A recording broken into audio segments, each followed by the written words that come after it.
నమస్తే, తెలుగు రాజ్యంకి స్వాగతం. నేను మీ సంధ్య.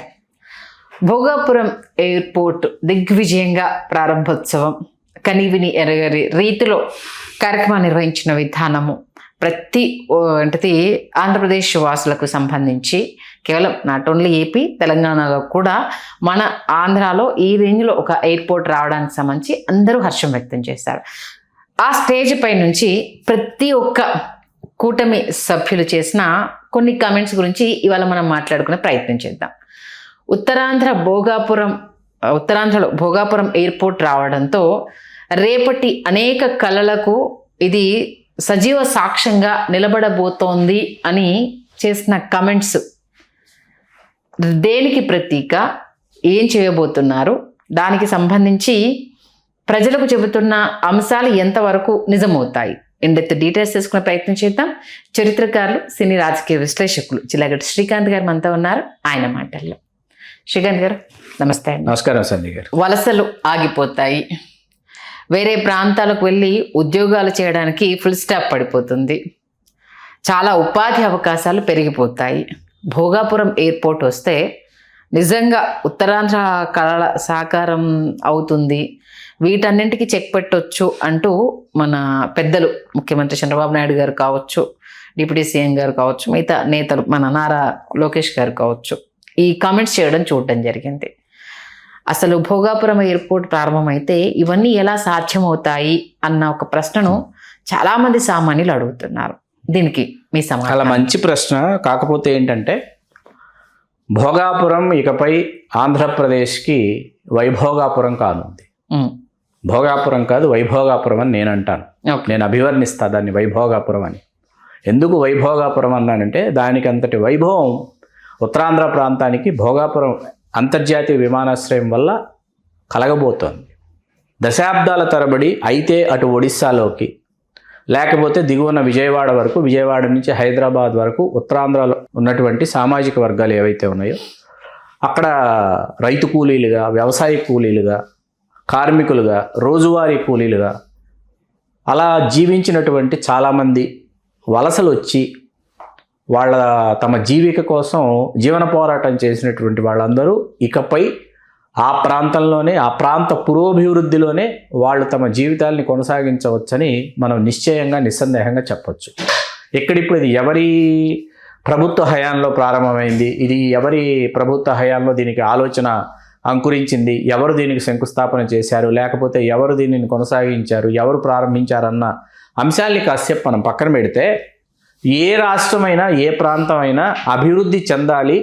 అభివృద్ధి చెందడం అంటే ఆ ప్రాంతంలో ఉన్నటువంటి ప్రజల యొక్క జీవన, ఆర్థిక, సామాజిక పరిస్థితులు ఏవైతే ఉంటాయో, ఆ ప్రమాణాలు ఏవైతే ఉంటాయో అవి మరింత మెరుగుపడితేనే ఆ రాష్ట్రం అభివృద్ధి చెందినట్టు, ఆ ప్రాంతం అభివృద్ధి చెందినట్టు. ఖచ్చితంగా. మనం గతంలో ఆంధ్రప్రదేశ్, తెలంగాణ విడిపడిపోయేటటువంటి ఆ సందర్భం ఏదైతే గతంలో వచ్చినప్పుడు అందరూ దానిని ఏదో ఒక అతిపెద్ద విమర్శలాగా ఒక విమర్శ చేశారు. అదేమిటంటే అన్ని పెట్టుబడులు, లేకపోతే అన్ని నిర్మాణాలు, అన్ని భవంతులు, అన్ని భవనాలు అన్నీ హైదరాబాద్లోనే తీసుకొచ్చి హైదరాబాద్లోనే కేంద్రీకృతం చేసి రాష్ట్రంలో మరే ఇతర ప్రాంతానికి దేనిని విస్తరించక ఇక్కడ ఒక్క ఈ ప్రాంతమే అభివృద్ధి చెంది మిగతా ప్రాంతం అంతా అభివృద్ధి చెందకుండా అందరూ ఉద్యోగార్థులై, లేకపోతే శరణార్థులై, లేకపోతే ఉపాధి కోసం హైదరాబాద్ వైపే ఎవరైనా సరే చూసేటటువంటి పరిస్థితి నుంచి మీరందరూ ఈ ప్రాంతం నుంచి, మీరందరూ ఆ ప్రాంతం నుంచి, ఇంతమంది అక్కడి నుంచి, అంతమంది ఇక్కడి నుంచి రాష్ట్ర ముఖ్యమంత్రులుగా వెలుగొందిన వాళ్ళు ఎవరు కూడా ఇతర ప్రాంతాలను అభివృద్ధి చేయలేదు. మరీ ముఖ్యంగా ఆంధ్ర ప్రాంతంలో రాయలసీమ నుంచి చెప్పుకోదగ్గ సంఖ్యలో రాష్ట్రానికి ముఖ్యమంత్రులు అయినటువంటి వాళ్ళు ఎవరూ కూడా ఇతర ప్రాంతాల మీద అభివృద్ధి పదం వైపు పయనింపజేసేటటువంటి, దృష్టి సారింపజేసేటటువంటి దిశగా ఆలోచించలేదు, అడుగులు వేయలేదన్న విమర్శలు అప్పుడు వెల్లువెత్తాయి. ఇప్పుడు రాజధాని ప్రాంతం ఒక చోట కేంద్రీకృతమైంది, అంతర్జాతీయ విమానాశ్రయం మరొక ప్రాంతంలో వచ్చిందంటే ఆ ప్రాంతం ఏదైతే ఉందో 3 జిల్లాలు, మరీ ముఖ్యంగా ఇంకా ముఖ్యంగా మాట్లాడుకుంటే తూర్పుగోదావరి జిల్లాను కూడా మనం కలుపుకోవచ్చు. తూర్పుగోదావరి జిల్లా నుంచి మనకి చాలా సునాయాసంగా, సులువుగా మనం విశాఖలోకి వెళ్ళిపోతాం. విశాఖ నుంచి భోగాపురం విమానాశ్రయం ఎంతసేపు, పైన ఎగువ నుంచి వచ్చేటప్పటికి మీకు ఒడిస్సా నుంచి శ్రీకాకుళంలో నుంచి విజయనగరంలోకి వచ్చేటప్పటికి భోగాపురం ప్రాంతం మనకు కనిపిస్తుంది.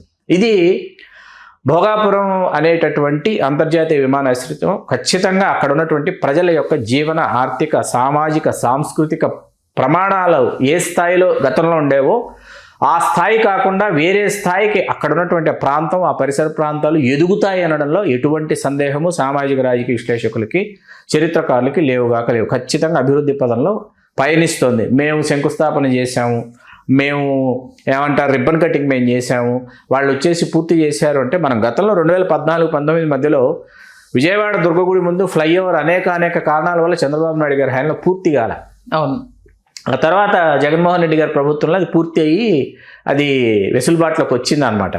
అంత మాత్రాన ఎవరు ప్రారంభించారు, ఎవరు పూర్తి చేశారు అంటే ఎవరైనా, ఏ ప్రజలైనా కోరుకునేది ఏంటంటే మీరు ఎవరు ప్రారంభించారు, ఎవరు పూర్తి చేశారు కాసేపు పక్కన పెడితే మా జీవితాలు మెరుగ్గా ఉన్నాయా లేదా, మా సౌకర్యాలు మెరుగ్గా ఉన్నాయా లేదా అని చెప్పి ఆలోచిస్తారు ఎవరైనా.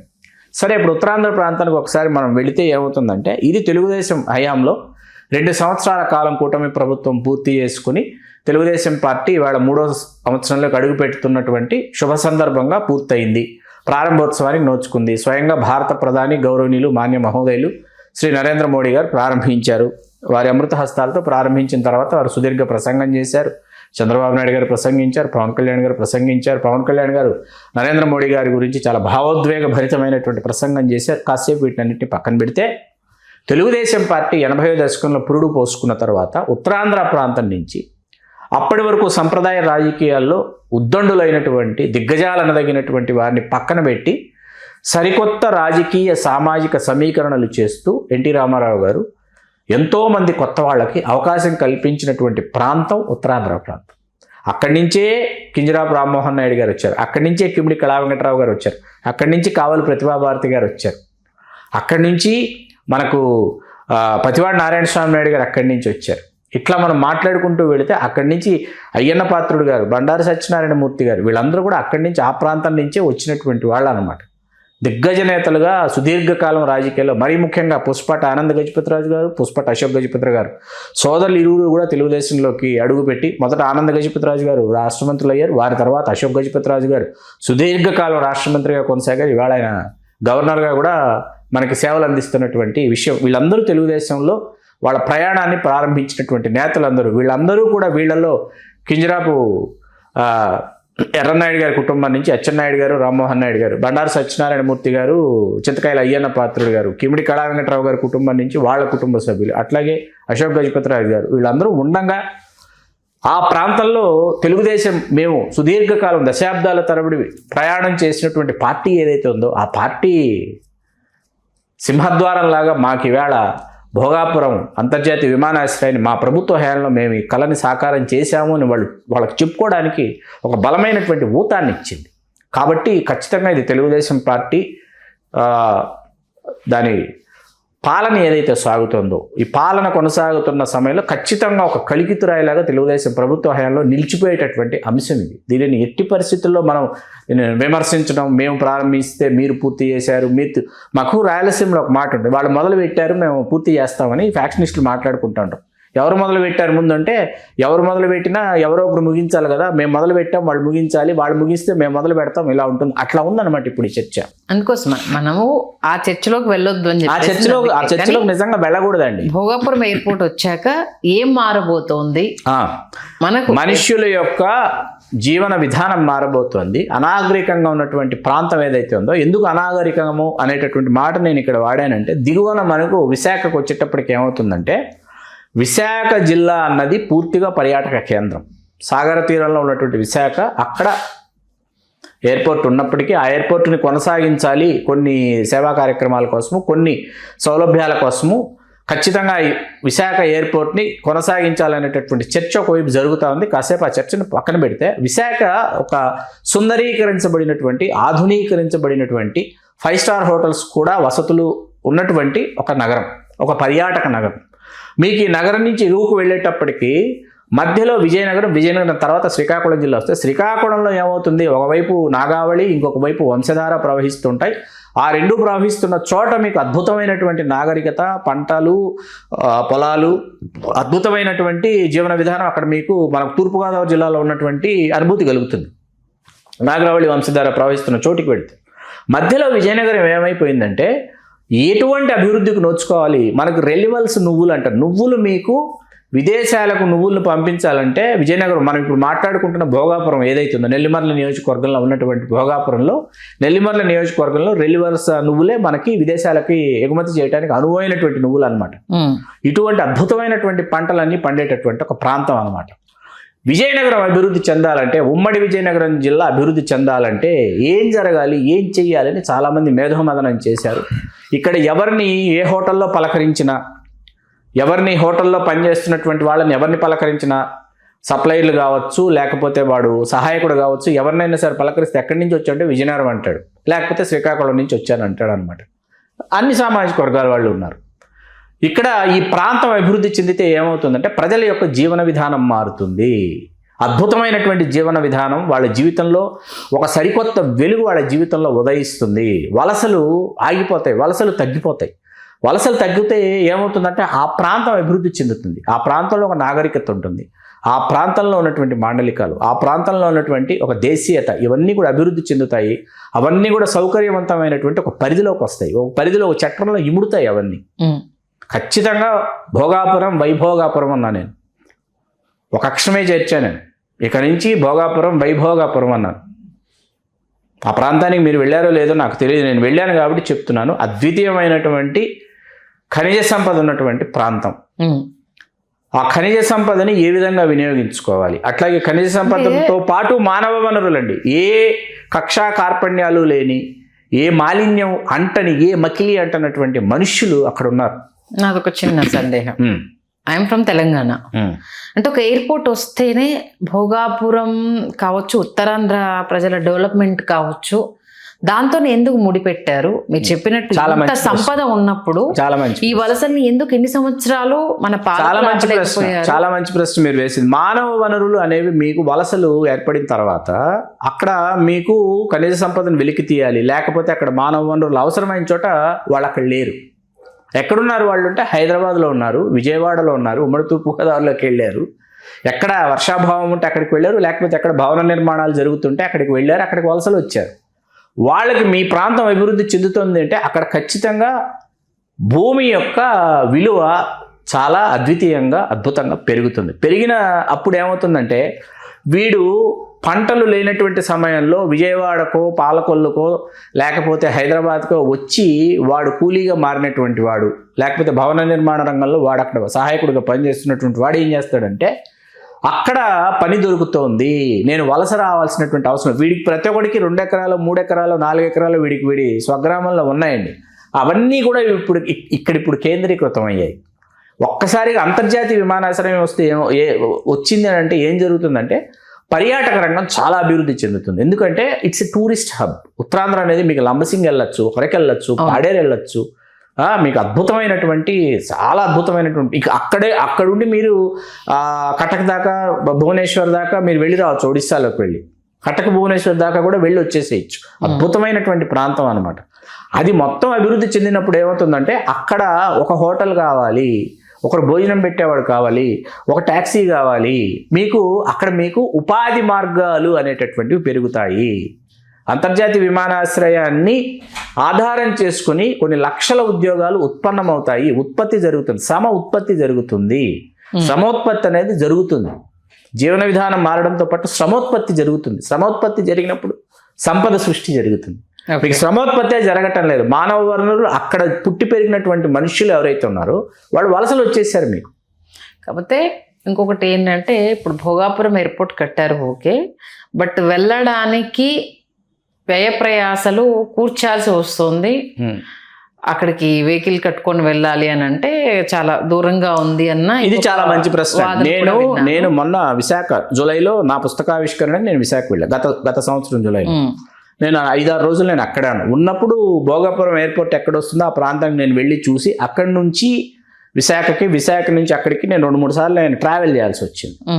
ఆ ట్రావెల్ చేసేటటువంటి ఆ టైం ఏదైతే ఉందో ఆ టైంలో లెఫ్ట్ రైట్ ఉన్నటువంటి అక్కడ ఏముంది, ఇది ఏం మారబోతుందో నేను దృశ్యమానం చేసుకోగలిగాను. ఇది ఎంత అద్భుతంగా అభివృద్ధి చెందుతుంది అన్నది నాకు అర్థమైంది, నాకు అందింది. ఈ ప్రాంతం ఏమవుతుంది, విశాఖ నుంచి ఇప్పుడు మనకు అందరూ ఏమనుకుంటారంటే భోగాపురం అంతర్జాతీయ విమానాశ్రయం వచ్చేసింది. దాని చుట్టుపక్కల మొత్తం అభివృద్ధి జరుగుతుంది. మనం అనుకుంటున్న ఇవాళ విశాఖలో ఉన్నటువంటి సౌకర్యాలు, విలాసాలు, వనరులు, వసతులు ఏవైతే ఉన్నాయో అవన్నీ కూడా ఇక్కడికి వచ్చేస్తాయి. వచ్చిన తర్వాత భోగాపురం టు వైజాగ్, వైజాగ్ టు భోగాపురం ఈ రెండు ఏమవుతాయంటే కనీవిని ఎరిగినటువంటి ఒక జంట నగరాల్లాగా మారిపోతాయి. మన హైదరాబాద్, సికింద్రాబాద్ లాగా మారిపోతాయి. మారిపోయినప్పుడు ఆ ప్రాంతం అంతా ఎంత అభివృద్ధి చెందుతుంది? ఈ ప్రాంతం అంతా అభివృద్ధికి నోచుకోక అలాగే ఉంది. ఈ ప్రాంతం ఏమవుతుంది, ఎంత అభివృద్ధి చెందుతుంది, ఏ స్థాయిలో అభివృద్ధి చెందుతుంది, దాని గురించి ఎవరు ఆలోచించటం లేదు. మీకు ఒకవైపు సముద్రం అండి, సముద్రం వైపు వెళ్ళడానికి లేదు. మనం వెళితే సముద్రమే, ఇటువైపే రావాలి. మీరు ఇటువైపు వచ్చినప్పుడు ఇక్కడ ఏమైనా మీరు ఈ దారి పొడుగుతా ఏమైనా పంట పొలాలు ఉన్నాయంటే లేవు. పంట పొలాలన్నీ విశాఖలోను, విజయనగరంలోను, లోపల ఎక్కడో ఎలమంచిలి, పాయకరావుపేట మీకు ఇట్లా వస్తాయి తప్ప పెందుర్తి, చోడవరం ఇక్కడికి వస్తాయి మీకు పంట పొలాలు. ఈ హైవే మీద మీకు రావు. తగరపాలస, ఆనందపురం ఇవి వస్తాయి అన్నమాట. ఇవి దాటేసుకొని భోగాపురంలోకి వెళ్తాం అంతే. నెల్లిమర్ల ఇప్పుడు భోగాపురం ఒకప్పుడు దాని నెల్లిమర్ల కేంద్రంగా నియోజకవర్గం చేశారంతే. పతివేడు నారాయణ స్వామి నాయుడు గారు 11 ఎన్నికలు చేశాడు ఆయన. నెల్లిమర్ల, భోగాపురం అన్ని గెలిపి 7 సార్లు గెలిచాడు మహానుభావుడు. ఇప్పుడు లోకం నాగమాధవ్ గారు శాసనసభ్యులు, జనసేన. కొమ్మూరి అప్పటిదొర గారు 4 సార్లు చేసినటువంటి ప్రాంతం అనమాట. ఈ ప్రాంతం ఎంత సస్యశ్యామలం కాబోతుందో, ఎంత అభివృద్ధి చెందబోతుందో కళ్ళకు కట్టినట్టు నాకు అర్థమవుతుంది. నిజంగా అలా అయితే అంతకుమించిన సంతోషం ఏముంటుంది సార్? వలసలు ఆగిపోతాయి, ఉన్న చోటనే మనం అభివృద్ధి చెందొచ్చు అని అంటే అక్కడ పుట్టిన వాళ్ళకి అంతకుమించి ఏం కావాలి. ఆ ప్రతిభ అక్కడికే సొంతం అవుతుంది అని అంటే అంతకుమించిన సంతోషం ఇంకేముంటుంది? ఎందుకంటే చాలా మంది ప్రతిభ ఉన్నా అక్కడ గుర్తింపు లేదు అనేసని, అక్కడ ఆ పరిస్థితులు అలా లేవు అనేసని ఎక్కడికో వలసలు వెళ్ళిపోతున్నారు. ఇక్కడ మీకు చిన్న ఒక ఉదాహరణ చెప్తాను, చాలా స్వల్ప ఉదాహరణ, తొందరగా ముగిస్తాను. బేగంపేట ఎయిర్పోర్ట్ వచ్చిన తర్వాత, బేగంపేట ఎయిర్పోర్టు పూర్తి స్థాయిలో ఏర్పడిన తర్వాత, బేగంపేట ఎయిర్పోర్టుని అనుసంధానించబడినటువంటి ప్రాంతం ఏదైతే ఉందో, ఈ ప్రాంతం ఎంత అభివృద్ధి చెందిందో ఆ ప్రాంతంలో ఆ సమయంలో ఉండి ఇంకా జీవించున్న వాళ్ళకి చాలామందికి తెలుసు. మీరు ఇవాళకి హైదరాబాదుకు సంబంధించినటువంటి 5 స్టార్ హోటల్స్ అన్నీ బేగంపేట ఎయిర్పోర్ట్కి అనుసంధానించబడినటువంటి ప్రాంతంలోనే మొట్టమొదటి మీకు 5 స్టార్ హోటల్స్ అన్ని దీని పరిసర ప్రాంతాల్లోనే వచ్చాయి. ఆ తర్వాత ఎప్పుడైతే మనకి శంషాబాద్ ఇంటర్నేషనల్ ఎయిర్పోర్ట్ అన్నది వచ్చిందో, బేగంపేట నుంచి శంషాబాద్కి ఇంటర్నేషనల్ ఎయిర్పోర్ట్ అన్నది వచ్చింది, రాజీవ్ గాంధీ అంతర్జాతీయ విమానాశ్రయం వచ్చిన తర్వాత దానిని అనుసంధానించబడినటువంటి ప్రాంతం అంతా ఈరోజు ఎంత అభివృద్ధి జరుగుతుందో మనమే మన కళ్ళ ముందు నుంచి చూస్తున్నాము. ఎన్ని రియల్ ఎస్టేట్ వెంచర్లు, మీకు 7 నిమిషాల దూరంలో ఎయిర్పోర్టు, 12 నిమిషాల దూరంలోనే ఎయిర్పోర్టు, 15 నిమిషాల దూరంలోనే ఎయిర్పోర్టు అనేటటువంటి రియల్ ఎస్టేట్ వెంచర్లు, గేటెడ్ కమ్యూనిటీలు, విల్లాలు, ఇవన్నీ కూడా ఏ స్థాయిలో. తర్వాత మాల్స్, కనీవిని ఎరిగినటువంటి మాల్స్, అసలు నగరం నడిబొడ్డున లేనటువంటి మాల్స్ ఇవాళ మనకు అనుసంధానించబడినటువంటి పరిసర ప్రాంతాల్లో మాల్స్ వచ్చాయి, ఏర్పడ్డాయి, గేటెడ్ కమ్యూనిటీస్ వచ్చాయి. ఇటువంటి అద్భుతాలు జరగబోతున్నాయి అక్కడ కూడా, భోగాపురంలో కూడా జరగాలి. కనివిని అని ఎరగని రీతిలో ఆంధ్రప్రదేశ్ అలా నిలబడాలని మనస్ఫూర్తిగా కోరుకుందాం సార్. మంచి విశ్లేషణ అందించారు. Thank you so much.